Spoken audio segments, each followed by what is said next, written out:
來看屏東縣有議員接到國中教職人員的定情，講伊甲學校申訴講受到性騷擾，也毋過學校竟然講愛家己檢討，愛自愛，毋通烏白指控。屏東縣的教育處表示講，已經有要求學校得愛提出檢討報告。我想請教，這份公文適當嗎？不妥適。提出公文質詢，屏東縣議員劉玉珠猜疑，針對縣內一間國中發生教職員性騷擾的事件，有當事人找議員定情，向學校申訴性騷擾，收到校方公文回應。頂縣煞顛倒愛當事人自重自愛，話唔通烏白講。議員看到這份公文，感覺實在真離譜。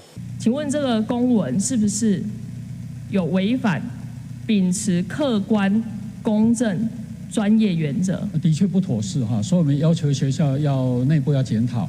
那不管你是誰來裁示這個公文啊，公文出來就代表學校的立場。那學校立場不應該是有評價個人，而是應該是維護、兼顧各方的權益啊。劉玉珠表示，這案件屬於性別平等工作法範圍，學校是雇主，是負責調查的單位，嘛是申訴人的主管機關，應該客觀公正，才袂閣造成第二擺的傷害。也那全教產工會嘛表示，校方的處理態度無妥當，而且公文親像大頭家對小員工講話口氣，對當事人介無公平。職場性騷擾案件的處理流程裡面都沒有一個指導是指引。是可以讓學校發出這樣子文字內容的。針對這所學校還有處理的相關人員，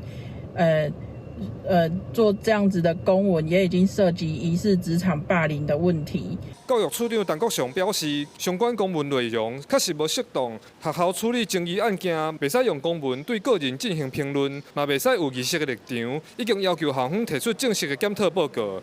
記者柯炳哲，屏東報道。